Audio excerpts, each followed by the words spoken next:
Le général d'armée Abdourahmane Tiani donne des détails troublants sur l'attaque de l'aéroport d'Iori à Yameni. C'est le thème du forum de cette semaine. Nous sommes au plateau avec deux gladiateurs. Lucas Baki, journaliste, analyste politique, écrivain, et son Excellence Sangoyou Kegewe, journaliste aussi, ancien ambassadeur du Togo. Et vous connaissez le principe de cette émission, cette seconde partie.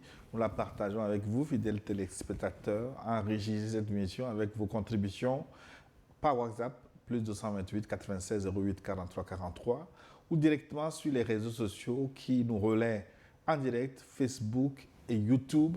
Commentez cette émission, abonnez-vous à nos chaînes si ce n'est pas encore fait et partagez cette émission pour la protéger. Tout de suite, je m'envole pour le Burkina Faso. Jules Lankouandé, depuis Ouagadougou, Burkina Faso. Bonjour Gilles, salut l'ambassadeur et le frère Lucas Baki. Dites à monsieur l'ambassadeur qu'on l'attend toujours au Burkina Faso.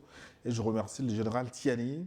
Il est une bibliothèque nationale et même internationale. Longue vie à nos trois présidents, nous dit Lankouandé Jules.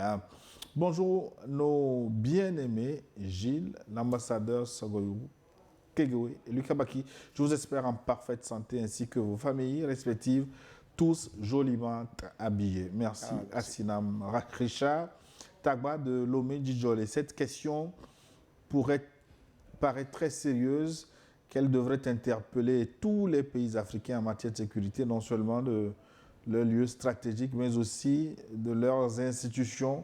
Dans ce sens, une collaboration sous-régionale s'impose plus que jamais. Ce qui est honteux et regrettable, c'est de savoir, au regard des déclarations du président Tiani, que certains Africains participent à la destruction d'autres Africains. Et la question reste de savoir si les chefs d'État africains sont encore dignes de confiance, non seulement aux yeux de leur peuple, mais aussi aux yeux du reste du monde. Pour autant, j'aimerais savoir si la voix de Tiani, victime, peut seule suffire à résoudre cette question. Ceci, je pense à la saisine du Conseil de sécurité de l'Union africaine et plus loin des Nations Unies. Luc? C'est intéressant. C'est vrai que la seule personne de Tiani, quand on le prend comme étant un individu, on va se dire que ça n'a pas d'impact. Mais il parle au nom de au moins 22 à 25 millions d'habitants, de citoyens nigériens. C'est déjà grand. Et puis aujourd'hui, on a les réseaux sociaux qui relayent tout ça. La preuve, nous consacrons une émission à ça. Et cela a un impact incroyable sur, en fait, la géopolitique africaine. Donc, je pense que les dirigeants doivent vraiment s'assumer. Quand ils ont des vérités, il faut qu'ils les crachent. Il y aura des relais pour cela. Mais le Conseil de sécurité de l'Union africaine, mais l'Union africaine elle-même, elle a quel impact dans la vie des citoyens africains? C'est ça le vrai problème. Parce que quand vous avez des institutions régionales, sous-régionales, africaines, qui sont inféodées et qui ne sont pas capables de manager, de leader les problèmes du continent avec efficience et efficacité, mais on a du mal à leur faire confiance. Voilà pourquoi nous centrons nos analyses sur nos dirigeants. Et nous leur rappelons tout simplement qu'ils comprennent qu'ils ont une lourde responsabilité historique dans la vie et le devenir de ce continent-là. Il faut qu'ils comprennent qu'une fois qu'ils sont au sommet de l'État, ils travaillent pour leur peuple et ils doivent se sacrifier. Il ne faudrait pas qu'ils dorment trop sur leur laurier, qu'ils amplifient tellement leur ego, qu'ils personnalisent tous les sujets au point d'oublier qu'ils sont en mission pour leur peuple. Bonjour Papa Sagoyou, Kokou Kegewe et Luc Koumeya Balo Abaki, ainsi que le journaliste Gilles Mawena Boko. Merci. Il connaît tous nos noms, hein? C'est Oui, bien ça. Dans les détails. Les détails de Tiani ne sont pas troublants car aujourd'hui, certains présidents et leur population prennent les présidents de l'AES comme s'ils ne connaissaient rien, mais les militaires ne sont pas des civils, s'il vous plaît. Eux, ils ne sont pas dans les sentiments, ils sont dans la vérité. Les masques vont tomber bientôt.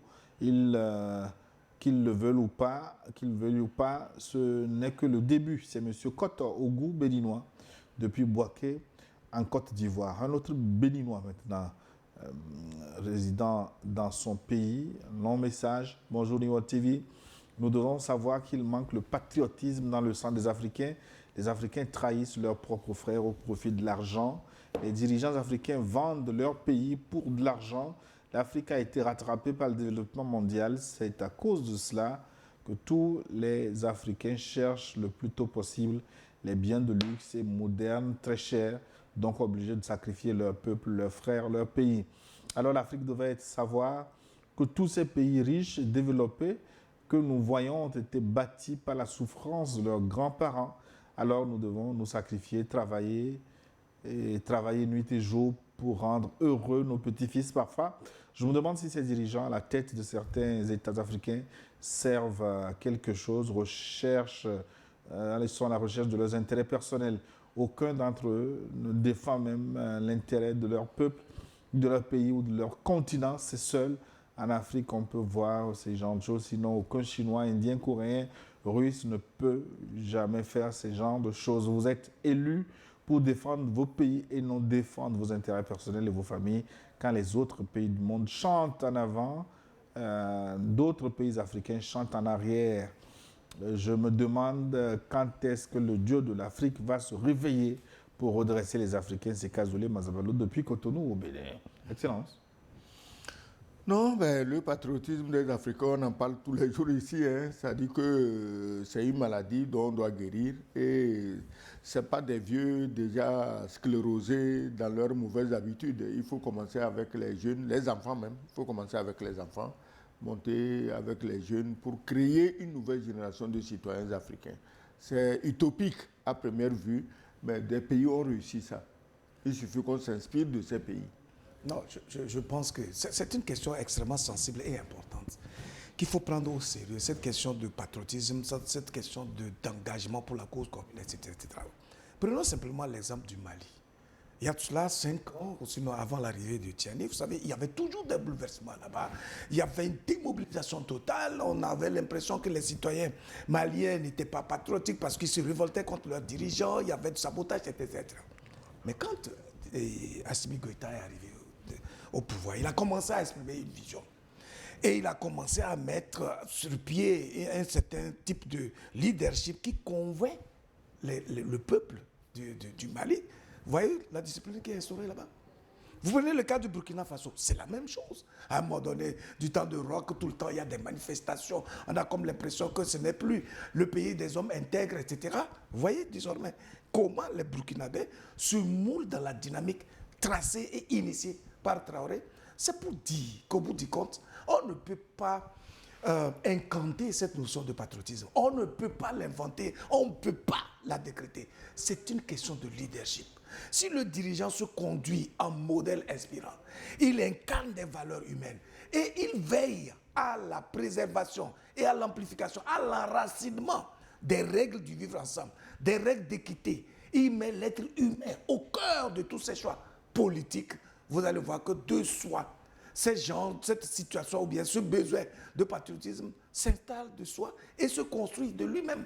Donc c'est une question de leadership. Et j'insiste là-dessus parce que dans une famille, lorsque vous voyez les enfants démobilisés qui ne respectent rien, c'est que le papa n'est pas suffisamment responsable. Sinon, il instaure la discipline.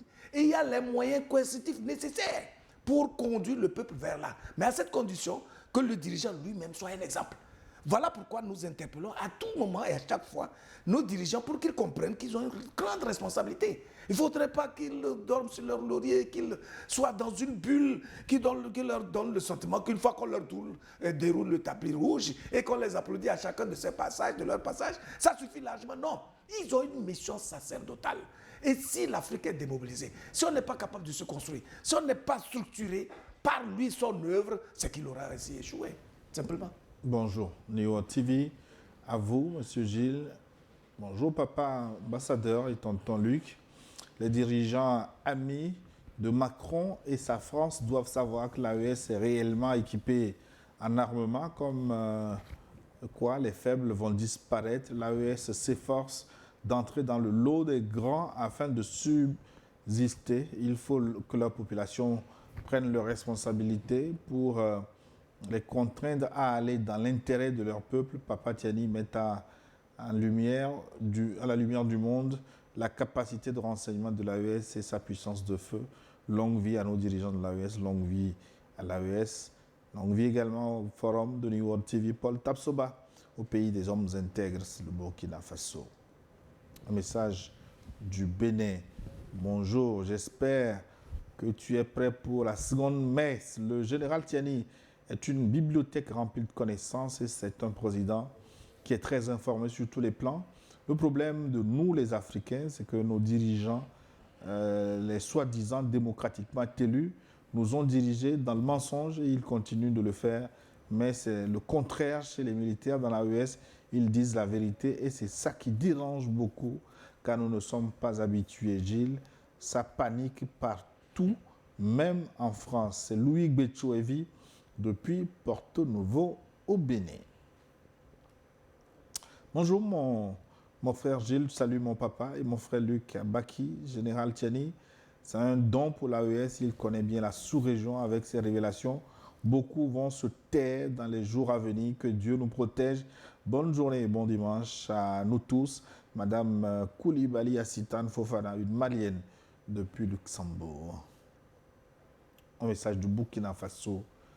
On peut y aller maintenant. Bonjour le plateau, c'est Judy Kael Sawadogo de la ville de Kaya au Burkina Faso. Je suis prêt pour ma deuxième messe dominicale. Bonjour à vous Gilles, le talentueux journaliste. J'aimerais connaître la signification de l'insigne sur le bonnet. Frère Luc, vous êtes le bois d'ébène.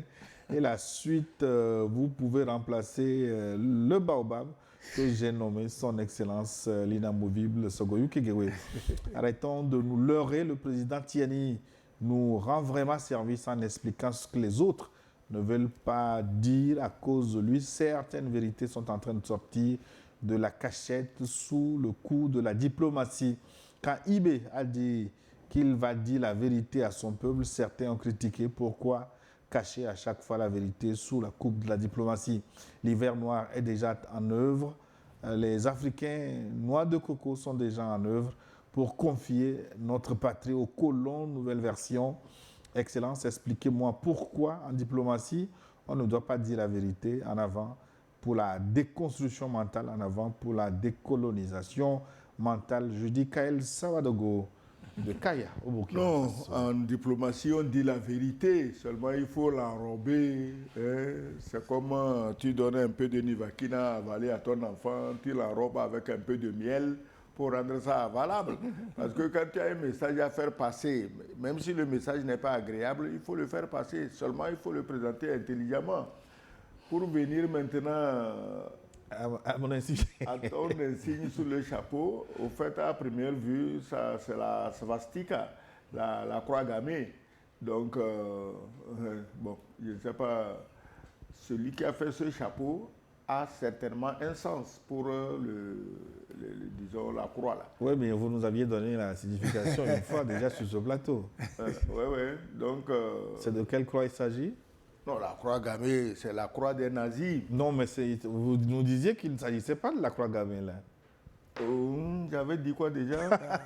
Bon, Excellence. Même si c'est la croix des nazis, il faut être fier parce que maintenant tout le monde soutient les nazis. Tu as vu comment tout le monde se précipite pour soutenir Zelensky. C'est parce qu'il est nazi. Zelensky est nazi et toute l'Europe n'a que des yeux de chimène pour Zelensky. Ah, ben, c'est une ressemblance simple. Non, est-ce qu'ils le soutiennent ou ils l'utilisent tout simplement? Voilà, il ne s'agit pas de la croix gammée. C'est un peu ça. Bonjour le plateau, qui sont dans la chemise des Africains de Saint-Valentin, hein, sauf Gilles. Ah oui? Ah bon? Ça, c'est pas...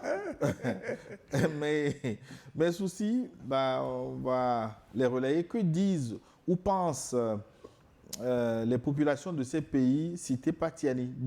Quand Tiani continue de pointer du doigt ces trios, le trio qui devient une menace pour l'Afrique, n'existe-t-il pas un tribunal dans le monde ou en Afrique pour qu'il dépose une plainte pour nous donner une raison ou pas? Je vais passer par ce plateau pour dire à qui là, c'est Victor depuis Palimé. Je vais relire ce message. Vous le relayez. Oui, Luc, ces deux premières questions. Il dit quoi? Est-ce que Tiani peut porter plainte? Et que pensent les populations des pays cités par Tiani? Je pense qu'on a déjà parlé de cette histoire de plainte. Rappelez-vous, lorsque, je crois, en 2002, la CEDEAO avait pris en complicité avec l'UEMOA des sanctions contre le Mali. Mais le Mali s'était adressé à la Cour de justice de l'UEMOA. Et la Cour avait rendu un arrêt demandant la suspension de ces sanctions-là. Est-ce que les dirigeants ont obtempéré? Lorsque vous êtes en face des dirigeants non disciplinés, qui ne peuvent pas se ranger sous les décisions des institutions judiciaires qu'ils ont œuvré pour mettre en place eux-mêmes, ça veut dire que du coup, le peuple est en danger. Et les États eux-mêmes sont en danger. Voilà pourquoi on n'a plus foi en ces institutions régionales et en même temps aux cours de justice régionales, sous-régionales ou même au niveau de la Cour de justice des Nations Unies. Alors que pensent ces pays-là, les peuples? Mais bien sûr, moi, si on incrimine mon président, je serai révolté. C'est la honte totale parce qu'on élit un dirigeant pour incarner des valeurs, pour faire notre fierté, pour montrer que le peuple qu'il a élu est un peuple lucide. Mais si du haut de là où il est perché, il commet des bévues qui finissent par jeter de l'opprobre sur la nation elle-même, comment les peuples peuvent être fiers de ça? Et cela même peut travailler jusqu'à créer une révolte interne. C'est d'ailleurs pour cela qu'on les interpelle à tout moment. On sent qu'il y a un besoin d'aide. Parfois, on a des intérêts qu'on a cachés peut-être dans un pays occidental. Et on se dit, si on n'obéit pas aux consignes que ce pays donne, on risque d'avoir nos biens gelés, etc. Mais non, votre nom et vos œuvres doivent parler pendant que vous vivez encore ou même après votre existence. Et ce n'est pas en pensant à vos biens personnels, ce n'est pas en pensant à votre vente, ce n'est pas en pensant à votre, aura personnel, etc., etc. Quand vous travaillez bien pour le compte du peuple, autant vous célébrez le nom du peuple, autant votre nom lui-même se répand et s'incruste dans la mémoire collective aujourd'hui et demain. Bonjour Néo TV, bonjour. Bonne émission à vous. Nous vous remercions pour votre disponibilité à nous servir de bonnes analyses de la géopolitique actuelle. Force et courage à l'AES qui a écrit Akpaki Ayeda Adani de Sokodé. C'est au centre du Togo. Je vous propose maintenant un message relayé depuis l'Afrique du Sud. C'est Victor qui vous suit depuis Johannesburg qui vous envoie ce message. Bonjour Gilles. Super. Le sac des modérateurs. Mes salutations distinguées aux vieux, son Excellence, et au grand frère Luc Baki, Monsieur Gilles. Votre émission, pour moi, est devenue la messe d'après-midi, tellement votre émission est intéressante, éducative, au point où il fallait, si vous n'aviez pas anticipé, J'ai écouté le général Tiani à plusieurs occasions et son niveau de connaissance sur la géopolitique, le renseignement est à nul autre pareil. Les dirigeants des pays de l'AES doivent être soutenus par les Africains épris de liberté. Ils ne sont pas les généraux politiciens qui accompagnent les sous-préfets très, très démocratiquement élus au service du colon. Un autre président sud-africain que j'ai rencontré lors d'une conférence à Pretoria a dit ceci: As Africans, we must support those young leaders in West Africa since they are fighting for their freedom.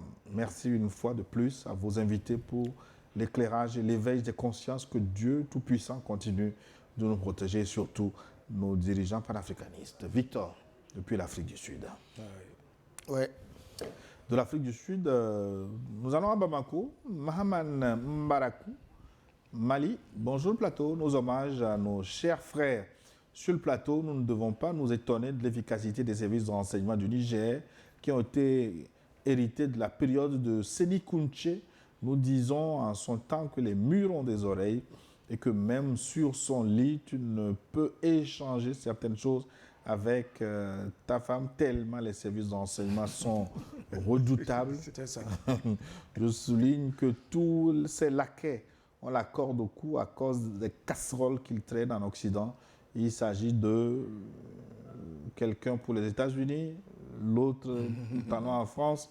Ils ont des passés qui les tiennent à la gorge. Mahaman Mbarakou, Bamako, au Mali. Ouais. Ils sont victimes de chantage, quoi. Ben, donc, bien sûr. quelquefois, même involontairement, ils sont obligés de faire certaines choses. Notre fidèle de Mexique est au rendez-vous. Bonjour la grande messe, le grand forum dominical. Toutes mes civilités et salutations fraternelles depuis le Mexique. C'est Walker Ngamokuba Bolatibe. Merci beaucoup pour cet éveil de conscience africaine que vous faites sans relâche. Cette interview du président nous a encore montré combien de fois il y a vraiment du sérieux dans l'AES, le mal de l'Afrique est très profond. Il faut beaucoup de travail, d'éveil, parce qu'il y a trop d'esclaves de vallées locaux et les Blancs à la peau noire qui n'aiment pas leur propre terre, malheureusement.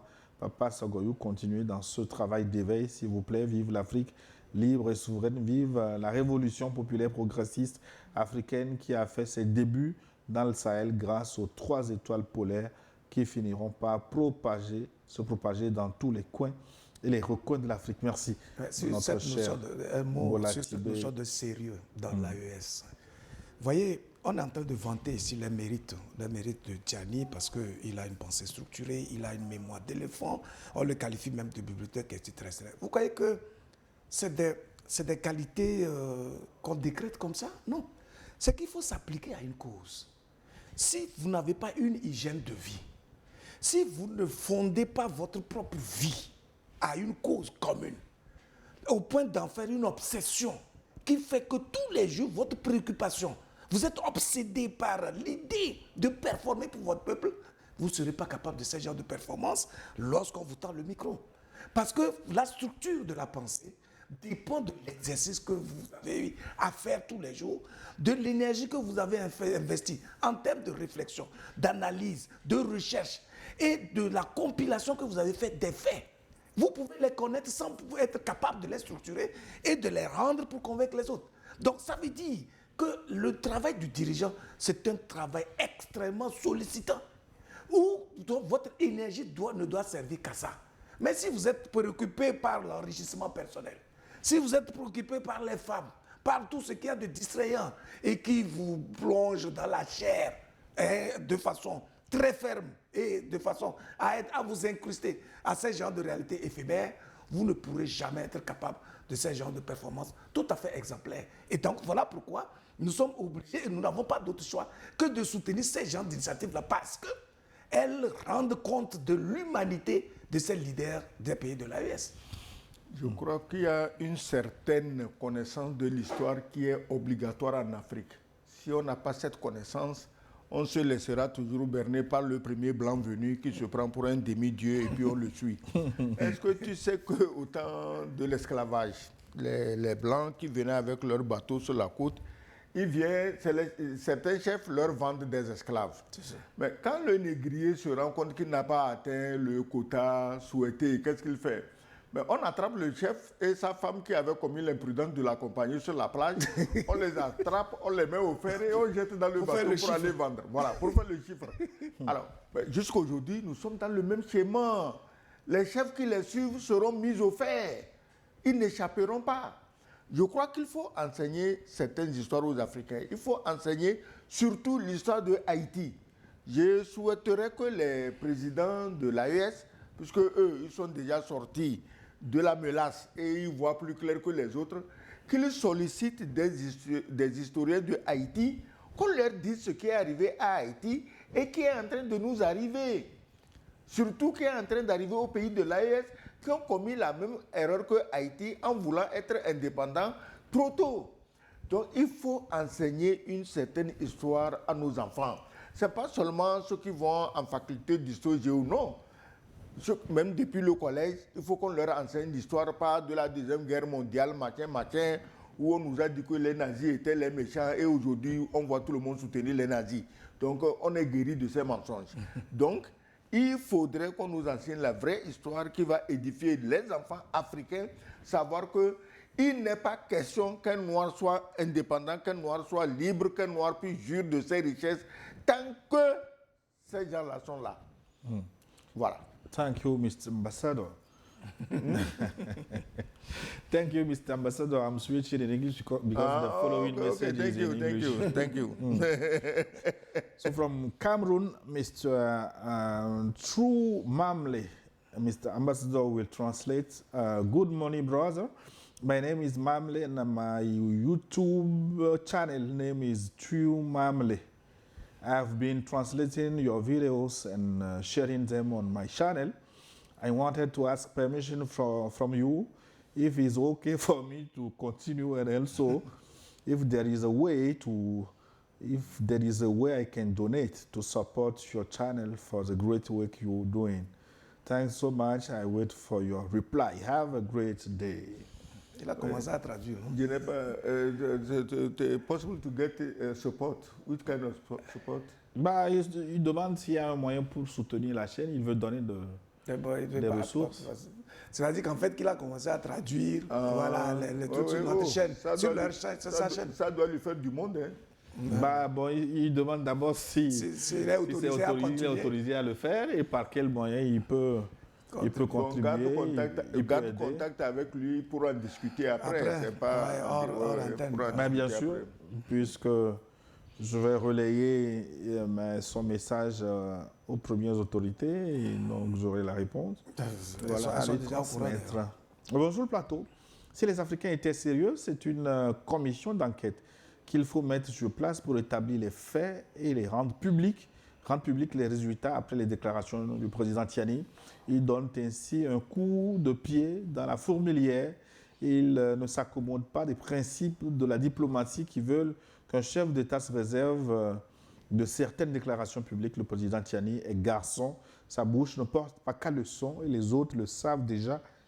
Et à leur dépend. Vive l'AES, bon dimanche. Merci. De ce message, c'est Gilbert qui nous écrit de France. Oui, l'Italie aussi a réagi, mais je vous prends ce message d'où les Émirats Arabes Unis, Dubaï. Bonjour Neo TV, mes salutations fraternelles à vous Gilles et à nos deux grands panélistes, Sogoyou Kegewe et Luc Abaki. Si vous vous souvenez, la semaine dernière, je vous ai expliqué que le général Tiani est au courant de toutes les manœuvres de la France. Emmanuel Macron a juré mordicus, déstabiliser le Niger par tous les moyens, mais peine perdue. Tout c'est que le général Tiani, à tout ce que le général Tiani a exposé sur la France, si la France a démenti, elle n'a qu'à justifier avec des preuves. C'est Abdul Razak, nigérien, résident aux Émirats Arabes Unis, précisément à Dubaï. Oui, mais lui, il est justement dans les Émirats Arabes Unis. Si les pays du Sahel maîtrisaient leurs richesses, en devenaient vraiment propriétaires, ils seront comme ces pays du Golfe. Et c'est ce que les autres ne veulent pas entendre. Au lieu de se gargariser pour 2 ou 3 kilomètres de goudron, ils peuvent goudronner tout leur pays, les pistes rurales, tout, goudron. Donc, il faut laisser les pays du Sahel. Les Anglais ont, disons, colonisé ces pays du Golfe, ces micro-États du Golfe. Mais quand les Anglais ont dit qu'ils sont partis, ils sont partis. Ils leur ont laissé leur richesse et tout, et leur liberté d'agir. Si les Français avaient fait la même chose en Afrique, aujourd'hui, les pays du Sahel seraient parmi les plus bénis du monde.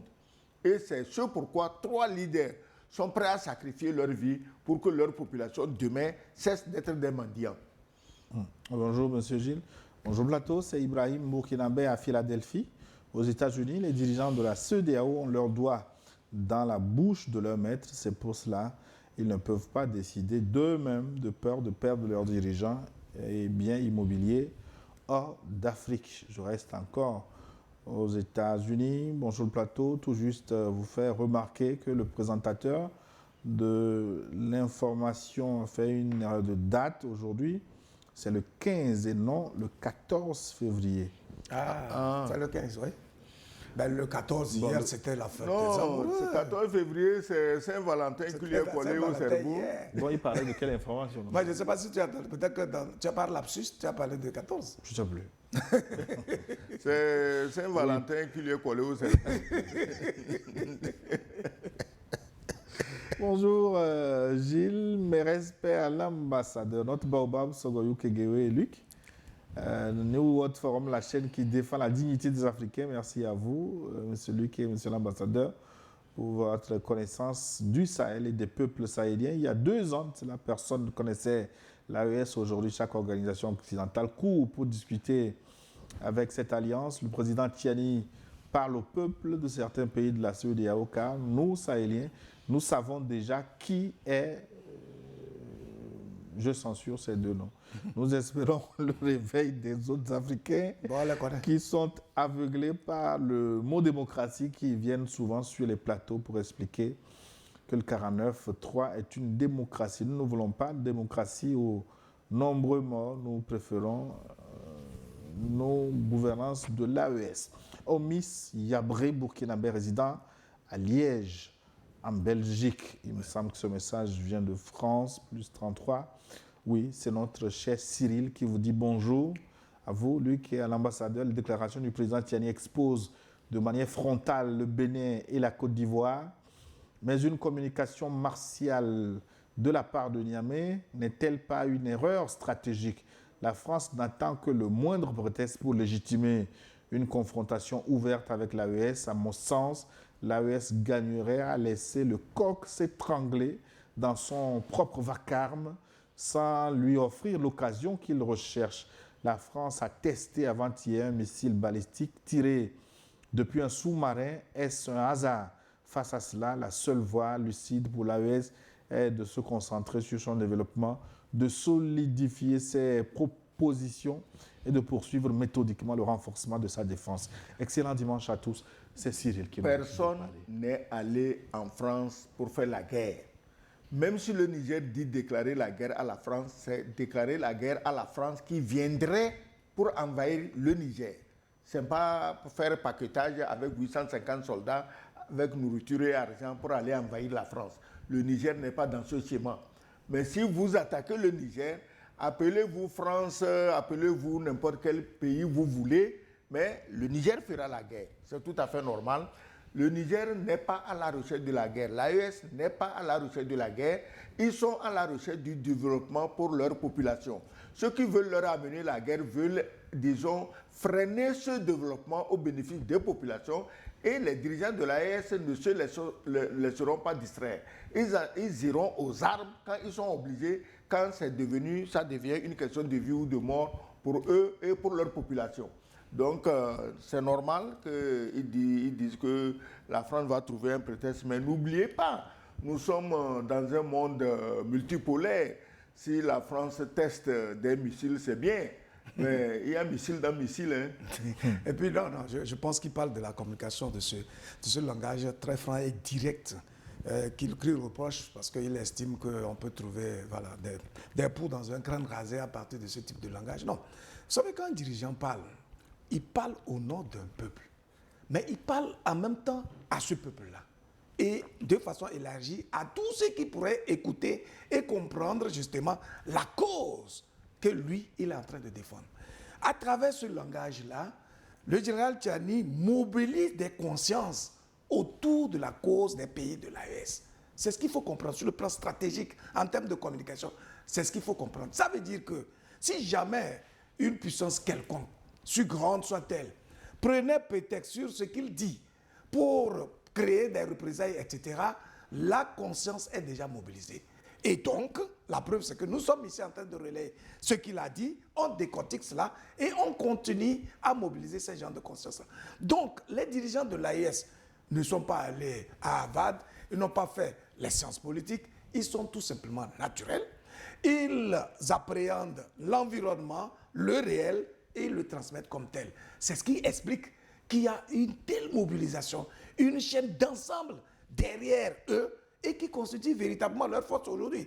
Il y a un adage qui dit qu'on ne change pas une équipe qui gagne. Donc, si la stratégie permet de mobiliser les consciences, je pense qu'il faut continuer par là parce que ça nous permet de nous émerveiller et d'être conscients des enjeux du moment, de tout ce qui se conspire contre les Africains, contre les panafricains, j'allais dire, pas contre tous les Africains qui se montrent véritablement humains.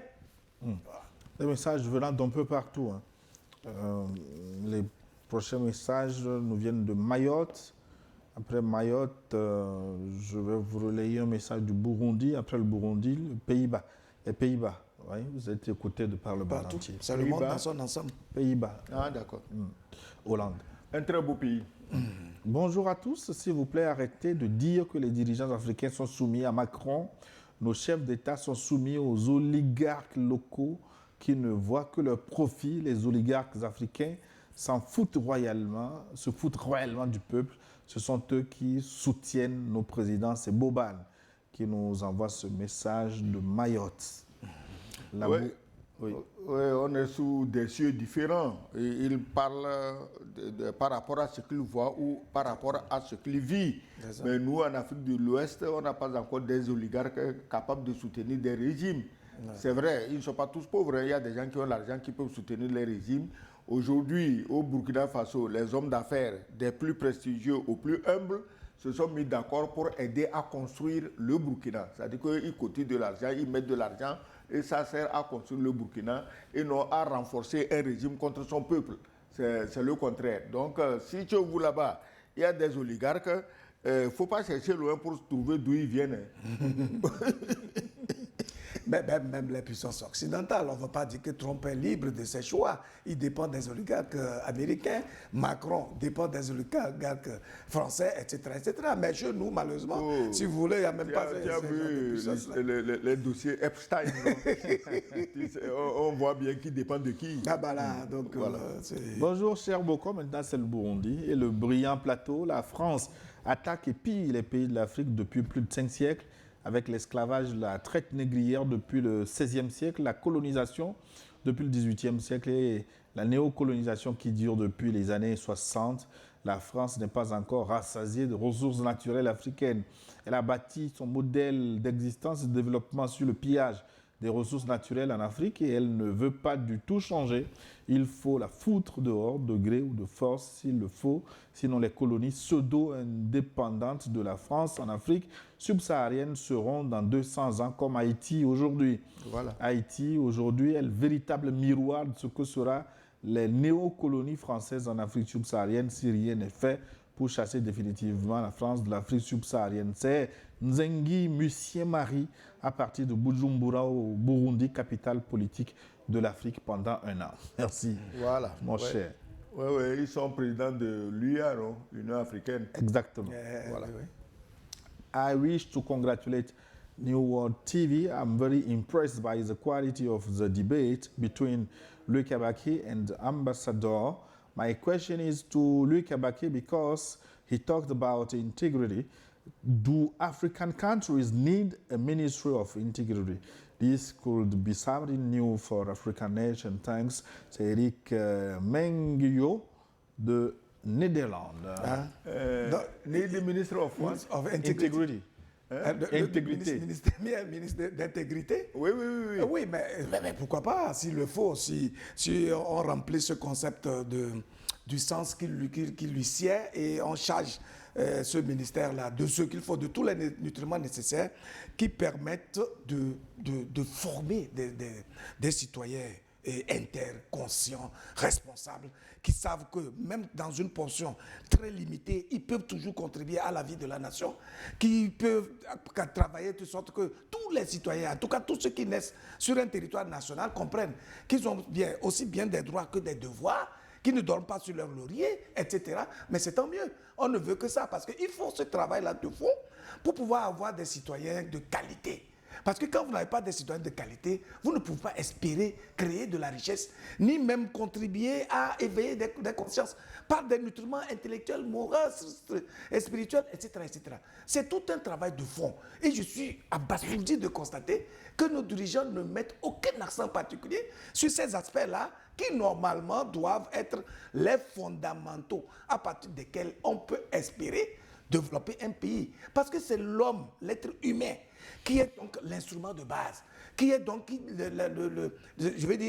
le baromètre du développement d'un pays. Et donc si les citoyens, si on ne travaille pas suffisamment sur l'état d'esprit des citoyens, sur leur conscience, sur leur engagement, sur l'action de chacun d'entre eux, ben écoutez, on va naviguer avec le minimum qu'on a, et puis bon, on continue de se plaindre partout, voilà. Quelques messages encore, et puis je vous laisse conclure cette émission. Bonjour New York TV, bonjour à tous sur le plateau, Monsieur Issaka Dupiniamé. Ce qui me choque concernant les dirigeants malhonnêtes, c'est qu'ils sont accusés à maintes reprises, s'ils se sentent réellement innocents, mais qu'ils n'ont pas d'arguments solides pour se défendre. Pourquoi ne portent-ils pas plainte devant les juridictions compétentes, que ce soit au niveau national ou international, contre les pays qui les accusent matin, midi et soir? Pourquoi sont-ils toujours les mêmes à être accusés et jamais les autres? Voilà. De la France maintenant, bonjour la famille, merci beaucoup pour le travail de l'éveil de conscience. Le doyen, l'ambassadeur, a dit qu'à la place de Talon et ses amis, il ferait la même chose.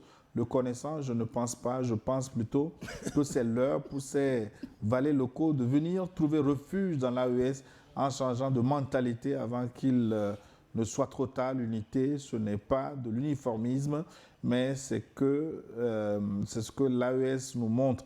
L'union fait la force. Arnaud depuis Bordeaux, en France. Le plus 218, c'est la Libye.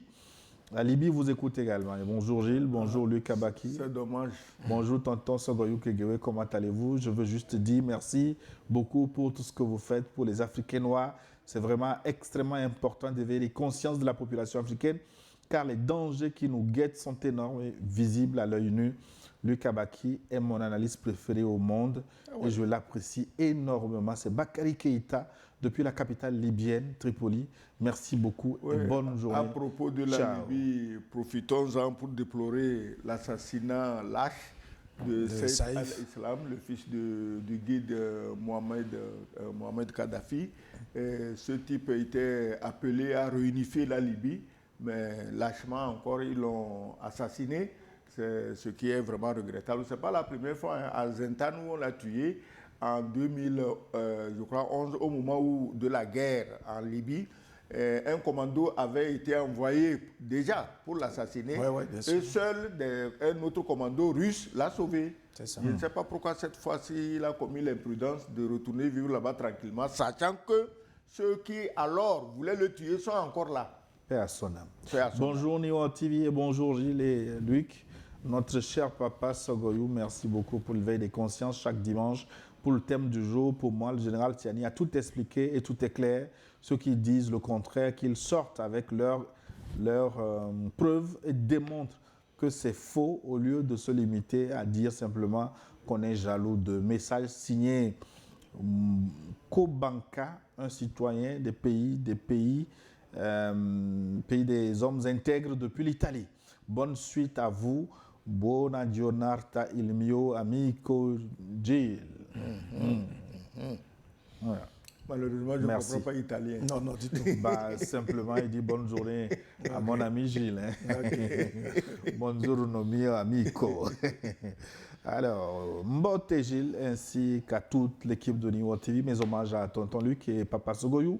L'Alliance des États de l'AES a des moyens pour riposter, mais elle ne le fait pas par expérience et par souci des populations de ces États va-t-en-guerre. Elle sait que ces États pourraient devenir des champs de guerre. Le vrai danger, ce sont les terroristes qui se retourneront contre ces États vassaux dès que des dirigeants souverainistes prendront le pouvoir. Ils sont encore très nombreux, les messages et les contributions qui nous sont venus, mais on ne pourra pas tous les égrener. On va conclure cette émission. Luc Abaki, on a écouté Tieni, on l'a décrypté, on l'a analysé. Ouais. La suite. Non, c'est de dire, d'abord, c'est de le féliciter pour son naturel, son courage et la nouvelle méthode qu'ils ont adoptée qui consiste à dire simplement la vérité à leur peuple. Parce que là, lorsque vous travaillez au nom d'un peuple, vous devez pouvoir le renseigner sur les défis auxquels vous faites face et ce qui les attend concrètement.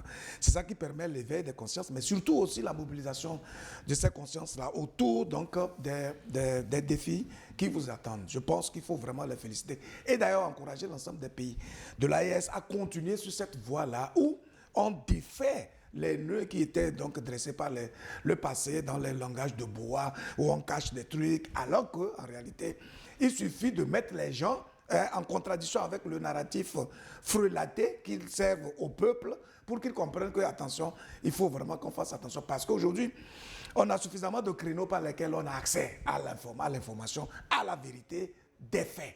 Donc, il faudrait que ces dirigeants-là finissent avec les paradigmes guindés d'hier qui n'ont rien servi à leur peuple et qu'ils comprennent qu'ils doivent être dans la vérité, qu'ils doivent servir la cause de leur peuple, qu'il faut qu'ils renoncent véritablement à leurs intérêts personnels et la connivence qu'ils utilisent avec le prédateur qui, depuis des siècles, nous a toujours montré qu'en fait, il ne nous considère pas comme des hommes, mais il considère plutôt nos richesses, nos ressources, et donc il est prêt à les piller à n'importe quel prix. Ce serait donc insensé, inintelligent pour un dirigeant qui a la responsabilité de construire tout un peuple, toute une nation, de renoncer à cette mission juste parce qu'ils pensent que ce continent, avec les prédominances extérieures, il pourrait se faire une place de choix au soleil. Excellent. Oui, moi, j'allais dire que, en général, les militaires, du plus humble soldat jusqu'au plus gradé général ou maréchal, ils n'aiment pas la guerre parce qu'ils savent ce que c'est. Quand on dit guerre, là, eux, ils savent ce que c'est que la guerre. C'est nous, les civils, installés dans nos salons avec popcorn, en train de regarder des films de Netflix, c'est nous qui aimons la guerre. Ah oui, on va faire la guerre, on a utilisé toutes les choses, ça ne va pas, il reste que la guerre. Quand quelqu'un parle comme ça, c'est qu'il ne sait pas ce que c'est que la guerre, il ne sait pas ce que ça signifie. Donc c'est pour dire que si le général Tiani en parle matin, midi, soir, c'est pas qu'il a peur de la guerre, mais c'est parce qu'il sait ce que c'est que la guerre. Quand il vous a cité son itinéraire à travers une Côte d'Ivoire ensanglantée, c'est qu'il a vu des choses qu'il n'aimerait pas qu'ils se répètent, ni dans son pays, ni dans l'AES, ni dans aucun autre pays de la sous-région ouest africaine. Donc malheur à celui qui croirait que le général là, il a peur, donc on va en profiter, on va les attaquer. Non. Donc le général Tiani fait un travail pour instaurer la paix. C'est un appel à la paix qu'il lance matin, midi, soir, parce qu'il sait ce que c'est que la guerre. Et je crois que c'est là-bas que nous devons le soutenir. Quand on va en guerre, avec 850 militaires ou avec combien de militaires déjà prêts, Contingent. on leur dit de penser à leur population. Eux, les avions sont déjà prêts avec des stocks d'or et d'argent pour les évacuer là où nous savons, mais les populations, les millions et millions d'habitants de leur pays n'ont pas cette chance. Son Excellence Sogoyou Kegewe. Et nous disons merci à la grosse équipe technique qui nous accompagne tous les dimanches pour vous relayer cette messe. Emma de Pagoda était sur les sons, celui qui a assuré la qualité du son. Gildas Yamajako à la réalisation. Didier Samon a préparé la diffusion en direct sur les réseaux sociaux. Patrick Ayele à la diffusion radio. Et Hervé Tataga sur New World Info. Merci beaucoup à tous, et de même qu'à vous, fidèles téléspectateurs. On se retrouve dans une semaine pour un nouveau numéro de New World Forum. À très bientôt.